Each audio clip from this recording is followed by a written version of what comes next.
how do you keep up with the challenges of competing against online entertainment, games, and virtual world?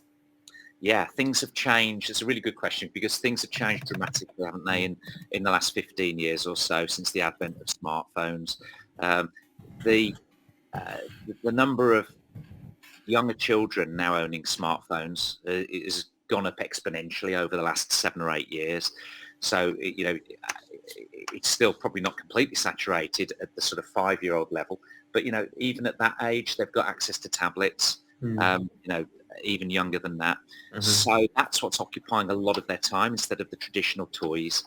So we do work with some of the brands, like Harry Potter's a good example, and we'll create an item like a wand. In this case, it's a miniature scaled down replica of Harry Potter's wand. Oh, We've got a little light in the tip. I know that you can see that. And as you yeah. see me waving it like this, you see the light moving around a bit like a sparkler. Uh-huh. Well, we've also built an app that works on your phone. Download the app, take a picture or a video of you doing this, and you can actually write your name, even though you can't see me writing my name. It traces the movement. Traces it, captures it in like a time lapse almost, puts it together. And so I could actually do an image of a wand spell, replicating what you see in the movies, and I can record it on this and then send it, share it with family and friends. So we're kind of trying to incorporate smartphones, smart devices with some of our toys. So that's one way we're going to try and compete. Other ways is actually embracing those big brand franchises, like Sonic the Hedgehog, as a game. So we've created here a collectible. So some of you might be familiar with a brand called Funko, which is a little collectible figurine, pop culture figurine. We do something similar. We house them in these hexapods, and these have got lights. I think I've got one that might come across here. Battery's a bit low, but when I swipe in front of this, his mask is going to lift up. Well, you'll see these patterns in the background that have appeared. Right, so it's interactive in that way. It's got UV black light, and so it's flexible that can also connect with lots of other. Interesting, because when I was in school, collectibles literally meant things like magic cards. It was always card-based or Pokemon cards, which I know is having a bit of a renaissance right now, but it was all card-based stuff, and I've never seen. I need to go. I'm going to get myself to Hamleys as quick as I can. Well, when I was a kid, it was the same. It was football stickers was the big thing. You get these blind packs, and you just hope you were going to get the shiny new footballer. Alan Shearer, Alan Shearer, one that you hadn't already got. And if you got the same that you'd already got, you'd then trade it with your friends. And in that respect, we've taken that simple play pattern and brought it into collectibles. So I just showed you a large sort of this 3D bigger collectible, but this is like 12, 13 pounds. So down at sort of under £5 as collectibles are the smaller versions, like these. These are called nanopods, and these all connect together. And you do the same thing. You buy these in blind boxes, and if you've got the same one you already got, you'd swap it with a friend and trade it until you build out the whole collection. Amazing. And then you can attach them together. I've just dropped this and knocked one of the characters out. So sometimes the play patterns in toys stay the same. Yeah, they stay the same. Time immemorial, but then you have to change them for the present. Right. Okay. I got it.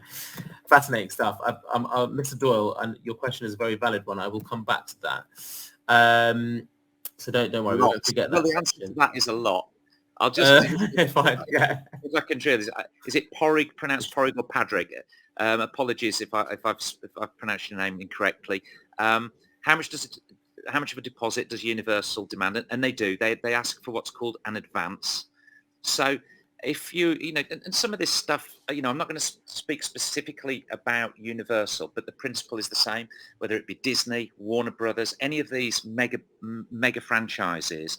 It is a significant amount of money, because if you got the master toy rights, so that's a contract to be able to produce all of the toys in that particular brand, they know that the sales opportunity for you as a business is hundreds of millions of dollars. they will want you to guarantee royalties based on 70%, sometimes as low as 50%, but about 70% of your projected sales. So let's say I project I'm going to do $300 million worth of business, and I'm going to go for the Jurassic World franchise. That means I'm going to have to guarantee $200 million in sales, or at least the royalty on 200 million.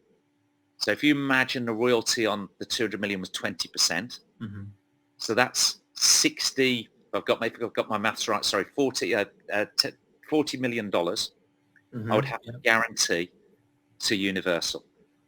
And out of the 40 million, which I can pay over 2 years, if that's the length of my contract, I'd probably have to pay about 30% of that up front. So if I'm going to have to pay 40, I'm going to have to give them about $16 million cash up front. So and they're leveraging the power and the value of their brand. Their brand, yeah. And who has the liquidity to do that? It must be quite a very small select few that actually have that kind of liquidity, right? Absolutely. So that's why you see the big guys continue to hold the rights for those franchises, the Hasbros, Mattels, these fantastic big corporations with fantastic infrastructure built over many years, and it gives them then a kind of an unassailable position. However, if you're, and this is the lovely thing about the toy industry, and I've been in 3 different industries prior to this, it's the only industry that I've come across where I've met more multimillionaires and billionaires who have made it solely in the industry by hitting on something new, something that becomes a trend or a fad, and they've gone from being almost nowhere or a tiny little business to being worth hundreds of millions of dollars. Because if you can imagine, you bring out a collectible and all the kids say, oh my God, I love it. And they tell their friends, and that word of mouth spreads like mad, or their friends start buying it and you're away. And a product like this is typically made in Asia. It's mass produced in factories that can scale up so quickly. So you can put a lot of product into the market and therefore grow very quickly.